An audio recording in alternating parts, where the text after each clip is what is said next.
ابن الجيران اللي هنا قصادي مش عارفة بس اعمل له انا ايه، عمال يصفر كده وينادي وفي اي حتة يا ناس بلاقيه.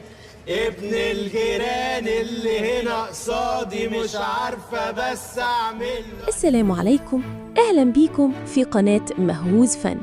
النهاردة هنتكلم عن واحد من أكتر المسلسلات الكوميدية اللي كسبت قلوب الناس في آخر كام سنة، مسلسل اللعبة، واللي رجع لنا في 2025 بجزء خامس مليان مفاجآت وضحك على طول الخط. وفي ليفل جديد؟ جاهزين يا لعيبة؟ جاهزين! من أول جزء لحد دلوقتي شيكو وهشام ماجد بيقدموا لنا مغامرات ما بين الصديقين وسيم ومازو اللي حياتهم بتتقلب كل مرة بسبب تحديات اللعبة الغامضة. طب إيه الجديد في الجزء الخامس؟ التسريبات بتقول إن التحديات المرة دي هتبقى أصعب وأغرب من أي مرة قبل كده، وكمان هتدخل شخصيات جديدة هتزود الكوميديا وتولع الأحداث. شيكو في لقاء أخير قال استنوا مواقف مش متوقعة خالص. أما هشام ماجد ضاف الجزء ده هيمشي في خط درامي وكوميدي في نفس الوقت.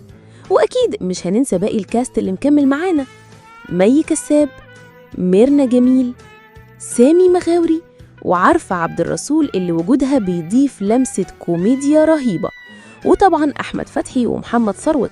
الثنائي ده رهيب يا جماعة. أحداث الجزء الجديد هتبدأ بعد نهاية الجزء الرابع على طول، لما وسيم ومازو يفتكروا إن اللعبة انتهت، لكن يكتشفوا فجأة إن في مستوى جديد اسمه اللعبة النهائية. وده معناه إن المرات الجاية مش بس هيكون في تحديات، لكن كمان مخاطر أكبر ومواقف هتحطهم في ورطة حقيقية. وفي كلام إن التصوير كان في أماكن جديدة تماماً، وده هيخلي المشاهد مستمتع أكتر، بالإضافة للمؤثرات الكوميدية اللي تعودنا عليها.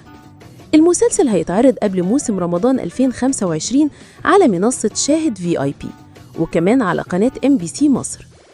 الخلاصة: لو أنت من عشاق الكوميديا المصرية الخفيفة، فاللعبة الجزء الخامس لازم يكون على قائمة مشاهداتك في مسلسلات الأوف سيزن. استعدوا لجرعة ضحك ومفاجآت من وسيم ومازو. قولولي في التعليقات مين أكتر شخصية بتحبوها في المسلسل وليه. سلام!